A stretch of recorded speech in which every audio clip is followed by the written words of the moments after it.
Fala galera, tudo bem? Tudo certo? Tudo tranquilo? Tudo beleza? Hoje é sábado, dia 10 de junho de 2023 e começa agora o Geo Explica. Esse Geo Explica ele é resultado de uma enquete que rolou lá no Aprova Geo, a nossa página no Instagram e canal no YouTube, dedicado à geografia para vestibulares e processos seriados, certo? Porém, a enquete acabou terminando empatada, 50-50. Eram dois temas sugeridos, a notícia que foi divulgada essa semana de um possível super El Niño, tá? E o marco temporal de demarcação de terras indígenas, que é resultado do projeto de lei número 490, conhecido também como PL 490, ou PL do marco temporal. Acabou que, como deu empate, e cerca de 15 dias atrás eu já havia feito um Geo Explica sobre El Niño e Laninha, tá? Então, como já tem o vídeo, tanto no YouTube quanto no Instagram, vamos falar de um assunto que a gente ainda não falou. Não que o Super El Niño não seja importante e que não desse para fazer mais um Geo Explica sobre El Niño, aí falando especificamente do Super El Niño, isso fica para uma próxima ocasião, tá? Antes de começar o Geo Explica, o que eu gostaria de deixar claro? A tua opinião é você que forma, né? A ideia do Aprova Geo em momento nenhum é formar opinião. Muito pelo contrário, a gente quer dar argumentos para que você forme a sua opinião. Então, esse Geo Explica, como o nome diz, é para explicar o projeto de lei. Não quer dizer que nós somos favoráveis, nem tampouco contrários. Até porque a gente tem que entender que a realidade do Brasil ela é muito complexa. As terras indígenas elas são muito importantes e elas devem existir. E elas devem ser demarcadas. Por outro lado, o agronegócio é muito importante para a economia brasileira.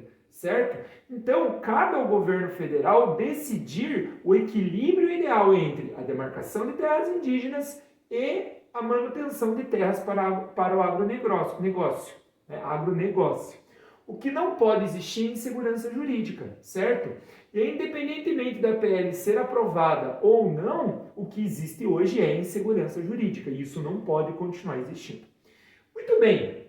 Então vamos entender primeiramente o que é a PL 490 e por que ela gera tanta discussão. Então, como está escrito aqui, a PL número 490, o projeto de lei número 490, ele determina a data de 5 de outubro de 1988 como referência para a demarcação de terras indígenas. E não, que dia é 5 de outubro de 1988? 5 de outubro de 1988 é a data da promulgação da Constituição Federal Brasileira, a atual Constituição, conhecida também como Nova Constituição ou Constituição Cidadã, lá famosa do Ulisses Guimarães, que foi escrita no último ano do governo José Sarney, que encerra o período da ditadura militar. Essa Constituição ela é muito importante para a gente entender o seguinte, nela está escrito o seguinte: o governo reconhece a necessidade da demarcação de terras indígenas, da demarcação de terras tradicionais, de terras quilombolas, da reforma agrária, da redistribuição de terras para acabar com o processo histórico de concentração de terras que existe no Brasil. E atribui todas essas funções ao INCRA, o Instituto Nacional de Colonização e Reforma Agrária, certo? E aí a justiça julga se isso é procedente ou não. A grande questão que a gente precisa entender é o seguinte: se a gente for parar para pensar, todas as terras são indígenas. Por que todas as terras são indígenas? Porque o índio ele é nativo do Brasil. O português chegou depois, os colonizadores chegaram depois.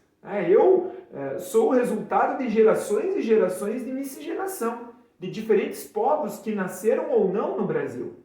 O meu avô materno, que eu não tive oportunidade de conhecer, minha mãe sempre disse que ele era bugre. O que é bugre?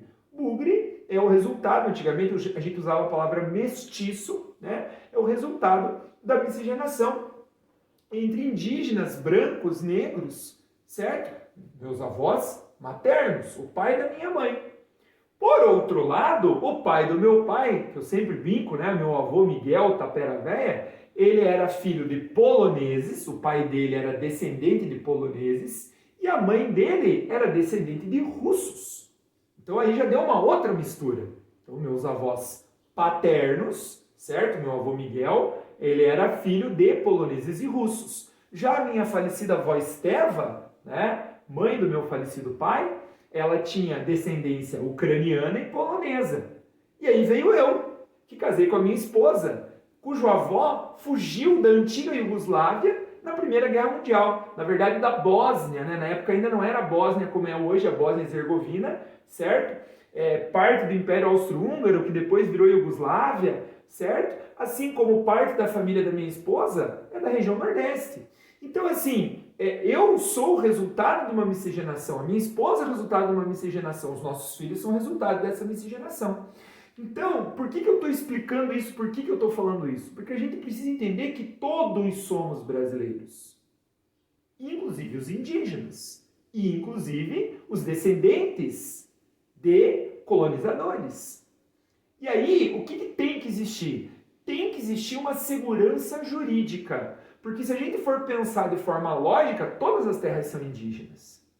Mas quais são verdadeiramente indígenas? Pode ser que no passado, esse local onde hoje eu habito, eu estou filmando aqui da minha casa, onde eu tenho um estúdio, certo? No passado pode ter sido uma terra indígena. E aí, qual que é a segurança jurídica que eu tenho de que essa casa é minha? Entendeu? Então, assim, a ideia do marco temporal é dar segurança jurídica, determinar um ponto. Olhe, até 5 de outubro de 88, aquelas terras que já eram tradicionalmente ocupadas por indígenas podem ser reivindicadas como terras indígenas. Aquelas que já não eram mais ocupadas e nem estavam em disputa, não são. Então, quando a gente pergunta o que muda, é justamente a questão da segurança jurídica. Encerra discussões que se arrastam desde a promulgação da Constituição de 88 e traz segurança jurídica para questões de disputa pela posse de terras. Certo? Então, encerra essa discussão, porque eu determino uma data. Olha, até aquele ponto, realmente, o indígena tem razão. Daquele ponto para frente, ele não tem mais. É óbvio que do ponto de vista do indígena, você pode argumentar o seguinte, não, então pelo certo tudo é do indígena. Verdade? Errado não está esse raciocínio. Porém, como eu falei no início lá da minha fala, cabe ao governo dar segurança. Entendeu? Como que eu vou comprar uma terra, como que eu vou investir, produzir, sem ter certeza? Certo? Ao mesmo tempo, também dá segurança para o indígena. Por que dá segurança para o indígena? Porque aquelas reservas que estão demarcadas hoje, elas estão seguras. Não pode mudar, porque elas já estão demarcadas. Entendeu? E aí que está o grande X da questão. A gente precisa ter a ideia do meio termo, do equilíbrio. Certo? Então, aquilo que já foi desmatado, que já foi derrubado, que já está no agronegócio, que já está legalizado, deve continuar com o agronegócio, segundo a lei. Aquilo que já foi demarcado, já foi determinado, já está com o indígena, deve continuar com o indígena. E aí a gente encontra um ponto de equilíbrio, um meio termo, para atender as necessidades tanto dos indígenas quanto dos agricultores. Afinal de contas, todos somos brasileiros. Onde esta lei foi aprovada, Virão? Essa lei foi aprovada no Congresso. Agora ela iria para o Senado. Porém, o que o Senado fez? O Senado retardou a votação para que desse tempo do Supremo julgar a constitucionalidade deste projeto de lei. Certo?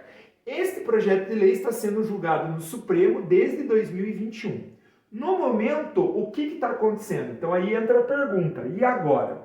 No último dia 7 de junho, lembrando que hoje é dia 10, certo? Então 3 dias atrás, foi retomada a votação no Supremo, certo?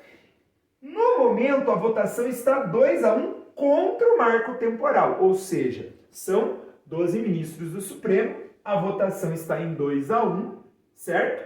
2 ministros votaram contra o marco temporal e um ministro votou a favor. Quem que votou contra o marco temporal? Alexandre de Moraes e o Fachin. Quem que votou a favor do marco temporal? O ministro Nunes Marques. O que fica bastante claro, afinal de contas, a gente sabe quem indicou cada um desses ministros, certo? Nunes Marques foi indicado por Bolsonaro, né, enquanto Alexandre de Moraes e o ministro Fachin foram indicados em governos anteriores, certo? E agora, quem está votando é o ministro André Mendonça, que pediu vista do processo. Quando é feito um pedido de vista, significa que o ministro ainda não estudou o processo suficiente para emitir o seu voto. Então, o julgamento foi suspenso novamente. Pode ser que esse pedido de vista se prolongue e acabe que o Senado vote antes do Supremo votar. Pode ser que o Supremo consiga terminar a votação antes do Senado votar, certo? E aí vai depender da constitucionalidade ou não deste projeto de lei, certo? Se o Supremo votar pela constitucionalidade, aí vai para o Senado aprovando, como a maior bancada hoje no Senado é a bancada do agronegócio, provavelmente a lei é aprovada. Se o Supremo vota contra o marco temporal, a lei é derrubada, mas aí outros projetos de leis podem ser criados ou a gente volta para essa insegurança jurídica que é o que existe hoje, infelizmente. Ainda em tempo, um parênteses importante. Quando foi votado esse projeto de lei, foi aproveitado também para votar o jabuti da Mata Atlântica, que eu falei recentemente num Geografia em 5 minutos. Não é jabuti bicho, é o jabuti dispositivo legal, que autorizava e transferia a responsabilidade de demarcação de terras da Mata Atlântica do governo federal para o governo municipal. O presidente Lula vetou este jabuti, ou seja, a Mata Atlântica está garantida, pelo menos por enquanto, certo? Então, só para ficar claro para todo mundo, esse foi o Geo Explica de hoje, pessoal, onde nós falamos do projeto de lei número 490, que debate a respeito da demarcação de terras indígenas. Certo, pessoal? Valeu, muito obrigado, excelentes estudos, curta, comente, compartilhe, assiste no YouTube, deixe seus comentários, se tiver dúvida, manda dúvida, se for necessário, a gente volta num próximo Geo Explica a falar desse assunto. Valeu, pessoal, até a próxima!